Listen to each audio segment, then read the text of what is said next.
Greetings to everybody. Welcome to the literature reading session.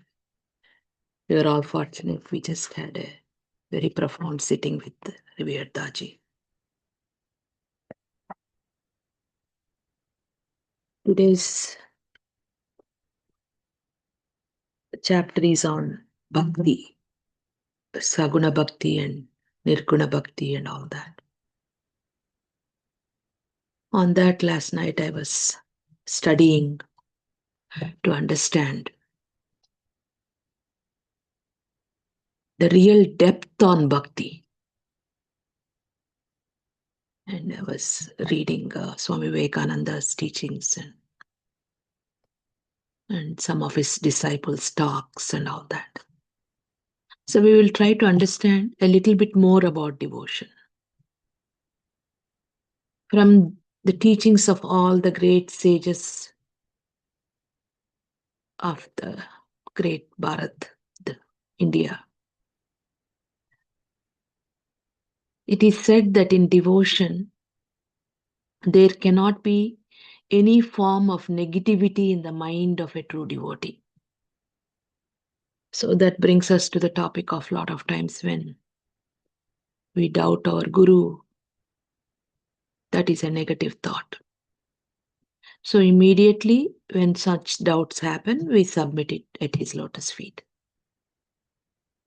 Because in devotion, there cannot be any form of negativity in the mind of a true devotee. So love towards the master, to the guide, to the Guru, who is a living representative of the ultimate divinity, because he has transformed himself. He has merged in that ultimate source. Love for that being transforms our soul completely. And the proof of love is, this is what Ramakrishna Paramahamsa says, proof of love is you become like that person.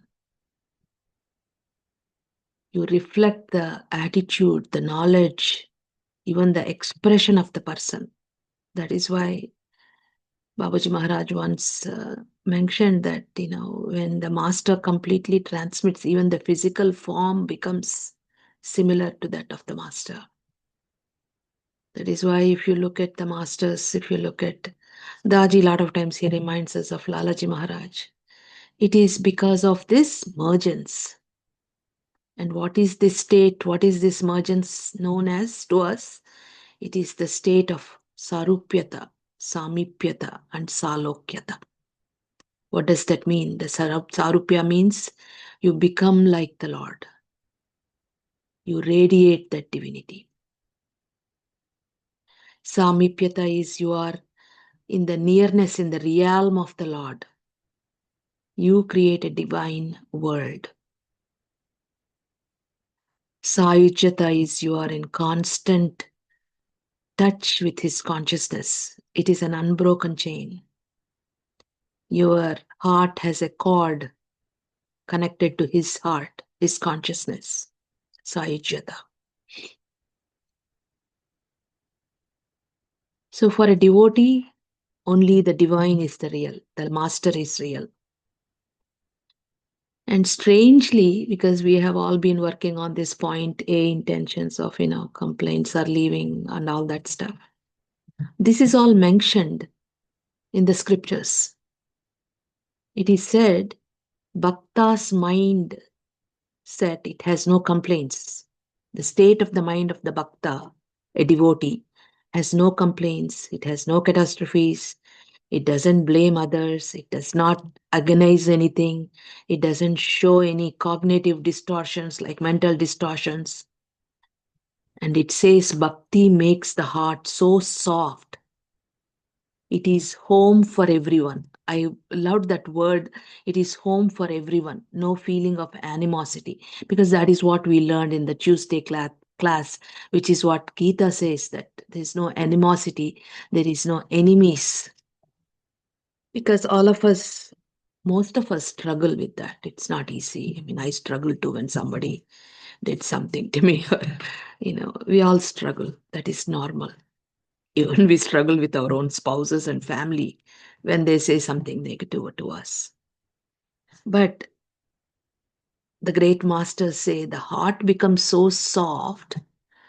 You may suffer because they said something, but you don't have revengeful animosity feelings. And that is what Gita says. So, bhakti should transform, devotion should transform the individual. And a very interesting fact is they say in devotion, mind becomes calm and beautiful. And they say the world changes when individuals change. This is what our masters have taught us. And how does individuals change? When the mind changes. And I loved a concept from Ramakrishna Paramahamsa. He says, when love and devotion arise in the human heart, then only the mind changes. And this is what our Daji has said. Thoughts have to become feelings. Because it's when you have this feeling of anger, you express angry thoughts. And because of that, your actions and habits are negative, and you create a negative destiny. So, how beautifully our master is bringing to our attention about the importance of meditation, in that how we can transform, correct the thinking process and shift into the feeling and maintain this feeling with love, and which he's pouring his transmission to help us become love. And when love gets established in the heart, the mind changes, the thinking changes, human being changes, an ordinary human being becomes a bhakta. Bhakti can be transmitted. And that's what the masters are doing to us. That's why in the ancient times the bhajans and the kirtans came into existence. Even in that group, one person is singing that song with devotion for the Lord. That vibration is affecting the others, and everybody is pulled into that, and something shifts in them. And the bhakta, the devotee, becomes all accepting. So the devotion changes the heart holds the mind. And when the heart is imbued with the love, the mind automatically changes. And I read from Ramakrishna Paramham's philosophy. And he says that there are different stages in devotion. And he says, first thing is devotion has to be practiced. And I was like, wondering, how do you practice devotion? So he actually gives words to these feelings. He says, in devotion, there is called sadhana bhakti, bhava bhakti, and prema bhakti. He says, without the sadhana bhakti, the foundation, the bhava bhakti and prema bhakti do not come into fruition. Both bhava and prema, that is feeling and love, and they are called parabhakti. They are the highest form of devotion. Feeling and love are the highest form of devotion. But for feeling and love to establish in the being, even devotion has to be practiced. So how do you practice devotion? He says that is the practice devotion. Sadhana bhakti is the preliminary state, the foundation of devotion. And he says that by practicing for lifetimes, the samskara, the impression of bhakti, the devotion is set in the being. And then it becomes the feeling of devotion and love of devotion, bhava bhakti and prema bhakti, which equals to the highest devotion known as parabhakti. And he says in this state of bhava and feeling and love, it is so powerful that the Lord is pulled towards you. And he gives more forms of words to this, expressions to this devotion. He calls one is Vaidhi Bhakti and Raganuga Bhakti. These are different names he gives. He says Vaidhi Bhakti it's an injunction based forms of devotion. That means in this form of devotion, people do pujas, they do service, they attend satsangs, they do japas and meditation and chanting. These are all one form of worship, one form of devotion. So, in this graded manner, like, people begin with puja and service and satsang and japas, and finally they come to meditation. It is a graded manner you are building the love for the Lord. And in this idea of the Raganuga Bhakti, he says that means you have intense attachment to the Master, to the Lord. Intense attachment. And this attachment is beyond this worldly. In this attachment, there is no transaction. And Babuji calls this, somebody asked, do you know if Lalaji loves you? He says, it doesn't matter if I know if Master loves me or not. It is enough that I love him. That is the attachment. And it is very difficult because we just think of Master and we wonder if he's thinking about us, if he ever thought about us, if he forgot about us. We go through all these negative thoughts. In this Raganuga Bhakti, this intense attachment to the Master, everything is divine. There is no transaction. And from this feeling of no transaction devotion, he says it moves into Sambandhanuga Bhakti, that is called, now you have to form a relationship with the Master.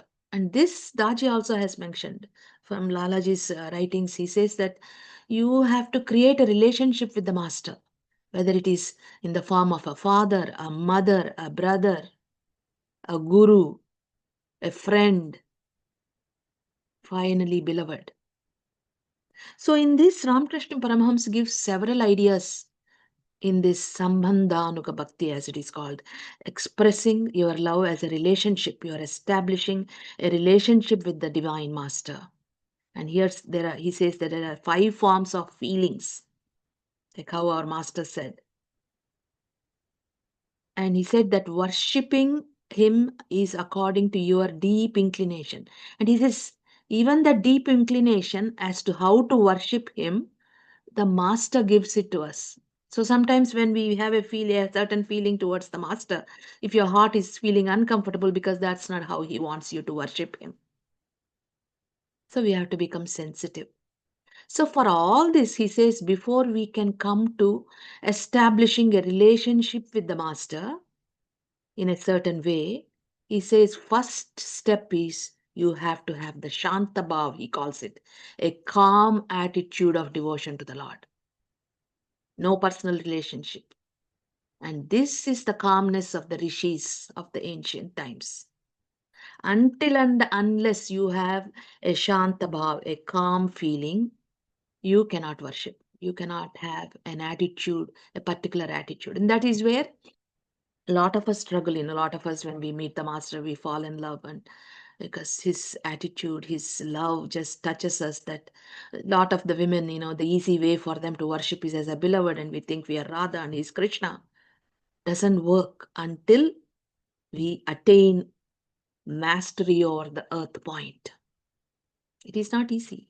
We all pass through first point, second point, and experience different conditions. To master the first point, to remain calm, sthita prajna, all the time, only such beings can attitude that highest form of devotion. So this calmness is the foundation of every feeling of devotion, says Ramakrishna Paramahamsa. And he says, if you are not established in this calm feeling of Shantabhav, you cannot experience other feelings. A restless mind cannot have devotion. Devotion arises from a tranquil human heart. Mark these words, a tranquil human heart yearning for the Lord. That's what he said. So it have to have appropriate feelings. And in this, he describes one of the feeling of love that you can have for your guru would be Dashya Bhav. That is like how Hanuman, he has this attitude of servitude, serving, servant. And Hanumanji is the perfect example of that, because it is immense humility, inexpressible love. It's mixed with respect, reverence, a worshipful reverence, and intense serving attitude towards the master. And that is the highest form of Dashya Bhav is Hanumanji. And that is why Daji said that, until you cross that ninth point of humility, you can't even expect to have this feeling towards the master. So a servant is always ready, what I can do for the master. Intense attachment with this serving attitude. And there is no ego exists in this attitude of the servant. Only a refined mind has to be refined, can have this attitude of a servant. It's not easy. And then he explains another one is a feeling of friend. See, beyond this, Dashabhav is the feeling of friend, he says. It's going at levels. First is the Shant, peaceful feeling, and then is the humble servant, and then is the friendship, like Arjun. Lord is your friend, and Arjun looked at him as his best friend. Even in human relationships, we have best friends. And in that you have commitment and your love is pure. You believe in your friends, faith is fixed. And so this feeling is synonymous to oneness and unity. Friendship feeling is oneness and unity, complete oneness, frankness, total acceptance. And then Ramakrishna Paramham says the next feeling is Vatsalya Bhav, that is how a parent feels for the child. Beyond the friendship, there is the parent feeling. Because here, why is that love purer than the friend? Because a mother, child is yours. There is no separation. You are connected by the cord. So it is pure love. God is my child, my own. And that's how Lord Krishna's mother, Yashoda, she achieved the spiritual heights. This feeling of union.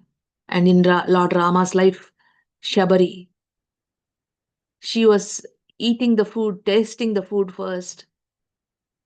And if it is good, then she will put it into his mouth. And Rama's brother was getting irritated. What is this? She's giving touched food. But that is the mother love of the mother. There is no differentiation between you and the Lord. You look at him as your child. His mine is the feeling. His mine. And for this feeling, he says awareness is the foundation of such pure love. Pure awareness. So until you come up to the 10th point, you can't have that pure awareness. Only pure awareness leads to this state of being, this state of bhav, feeling. And then finally he says madhura bhav, that it is this madhura bhav, he calls it the feeling of the lover and the beloved, the relationship of the lover and the beloved. He says it includes all the above feelings, the calm feeling, the servant feeling, the friendly feeling, the feeling that he is yours. So, and in this love, beloved and love feeling, he says it has to be so pure. Your being has to be so pure. Otherwise, you shouldn't entertain it. You will fall. He says it is not to be practiced by an untrained being. This Madhura Bhav. Absolute purity is needed because when we haven't crossed the earth plane in the spiritual journey, we are bound by the expression of the earth, and that is lust, that is desire. Until we transcend this desire and lust and master the consciousness feeling, this feeling of Madhura Bhav cannot be entertained.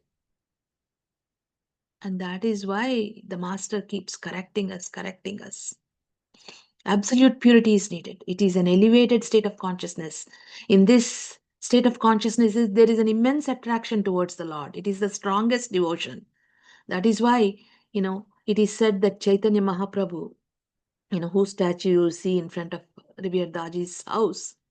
It is said in the literature that it was Radha, Mother Radha, who was reborn because she wanted to experience that intensity again. That's why Chaitanya Mahaprabhu had such intensity of love towards the Master.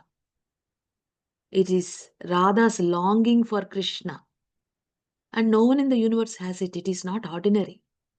Without purification of the mind, all this cannot be understood. And we can't even entertain that thought. And even the gopis were somewhat equivalent to this Madhura feeling, because gopis, from the standpoint of the gopi, the Lord was in everyone. He was the Atman in all the beings. He was in everyone. And from Lord Krishna's standpoint, when he looked at gopis and the Radha, they were so pure, it was like looking in the mirror. So he only saw himself, and so he loved them. He did not see a woman or a gopi or this. There was no identification in all of them. Here, love is so intense and pure. It is not a man woman relationship, it is a transcendental relationship. And it is impossible to express this divine love in human language. There is no language. Divine love is inexpressible.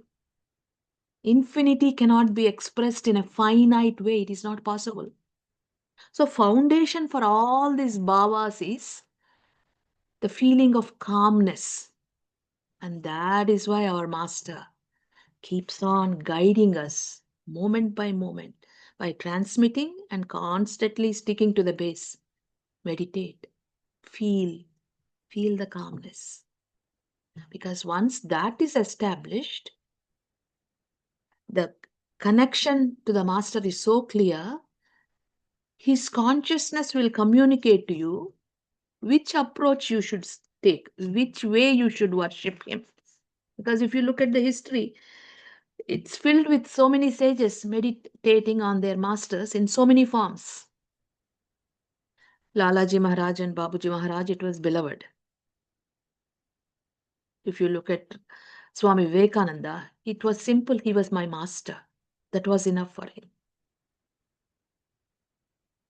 So we learn from the lives of the masters, and moment by moment, bit by bit, we correct our inner being.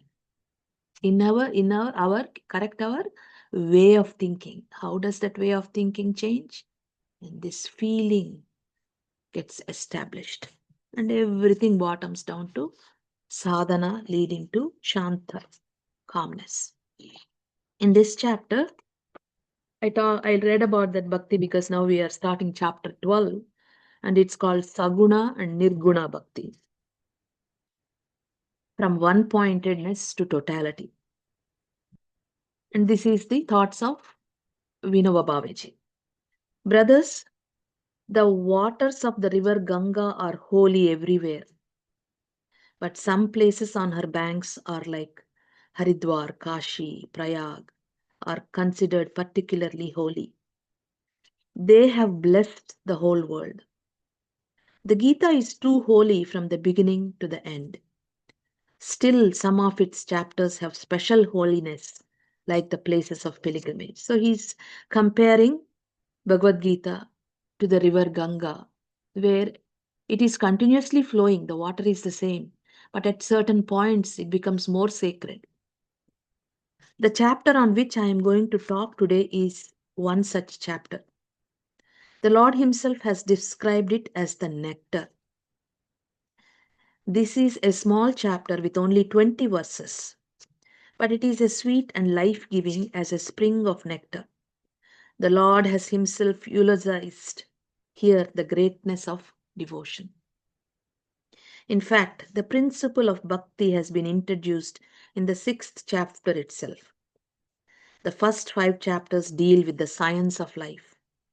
They deal with karma in the performance of swadharma, vikarma, the mental practice, the inner complementary process which helps that karma, and the final state of akarma, that results from this confluence and burns to ashes all the karma.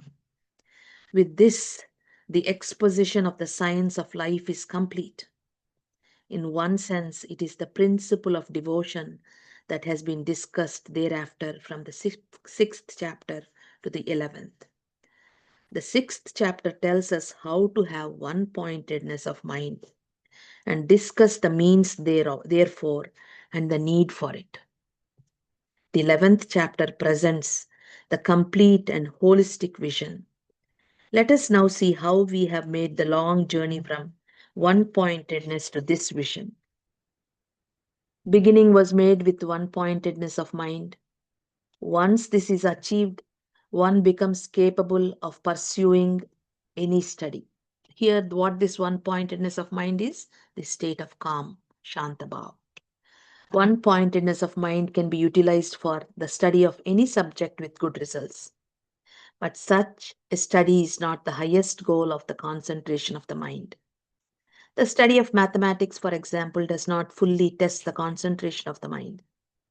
Concentration of the mind can surely help in achieving proficiency in mathematics or any other branch of knowledge, but this is not its true test.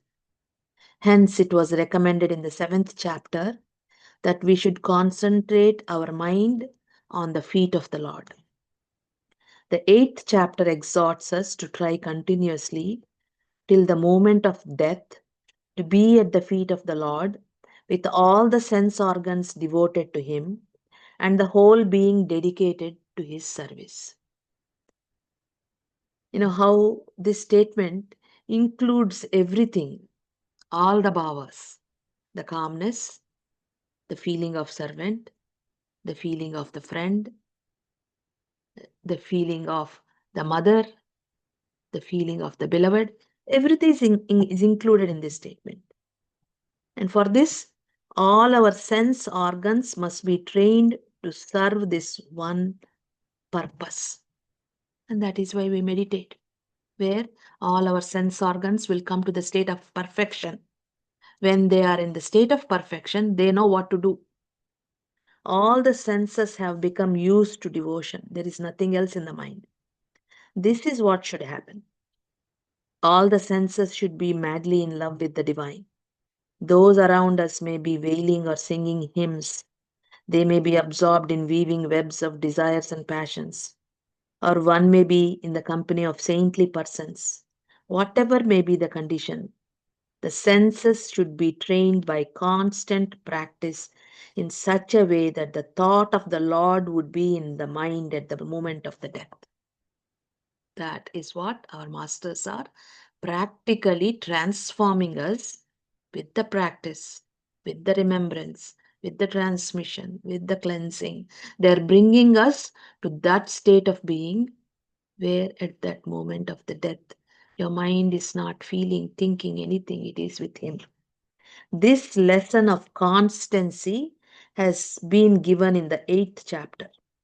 To sum up, there is teaching of concentration of mind in the 6th chapter, that of prapatti or concentration directed to the Lord in the 7th, of the yoga of the ceaseless striving in the 8th, and that of dedication to the Lord in the 9th chapter. The 10th chapter tells us how to proceed step by step to grasp gradually that the divine is pervading the entire creation, right from an ant to the creator of all beings. And that is why, in some other saint, I can't remember now, said that he hears even the jingle bells of the ant. That statement really touched my heart, because we all doubt if the master hears your heart. He who can hear the jingle bells of an ant can hear your heart. And that is why they're saying here, the Lord is pervading the entire creation, right from an ant to the creator of all beings. The 11th chapter presents the complete and holistic vision. I call this vision of the cosmic form the yoga of totality. This vision essentially means realizing that the whole world is contained in a grain of sand. This is the complete and total vision.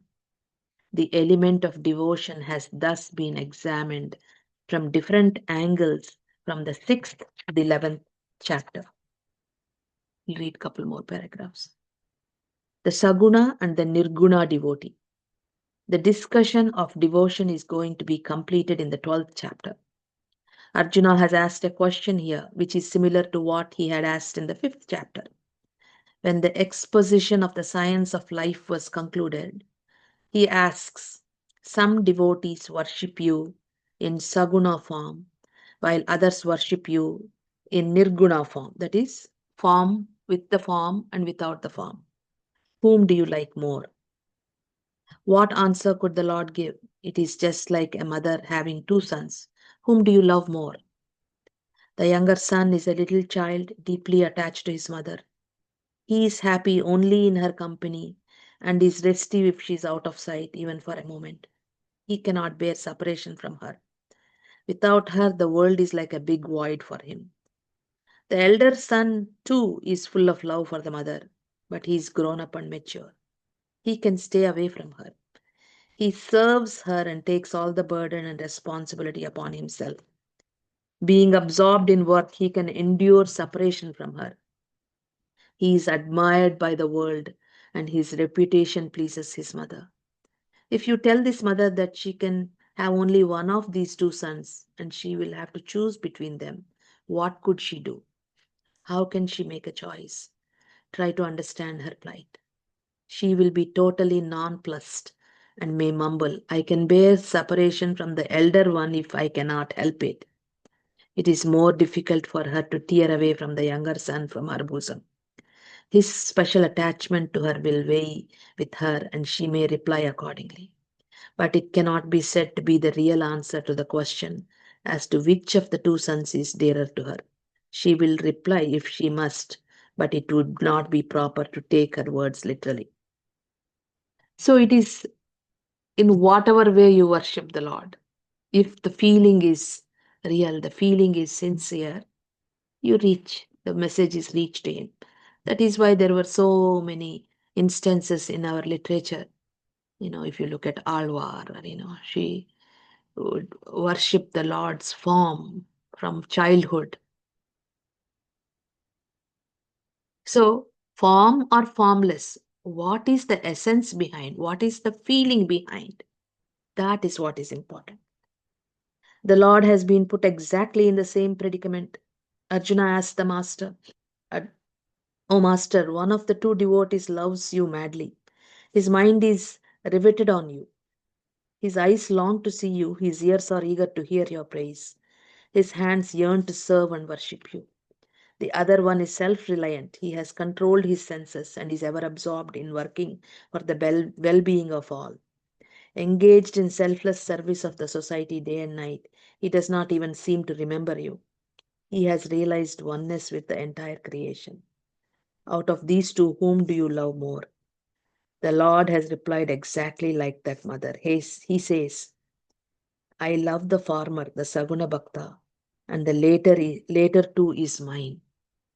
The Lord is clearly on the horns of a dilemma. He has somehow given a reply just for the sake of replying. We will stop and continue here. And today, we are starting the celebrations of Lord Krishna. In this feeling of love, one of the ladies has sung a song. And as a child growing up, when I heard that song, I would be very touched. But later, I thought it was not a proper worship. But today, it makes more sense because when somebody with utmost purity sings that, it is not taken in the human form. In that, it says, it's the song, Adharam Maduram, Vadanam Maduram, Hasitam Maduram, Likitam Maduram.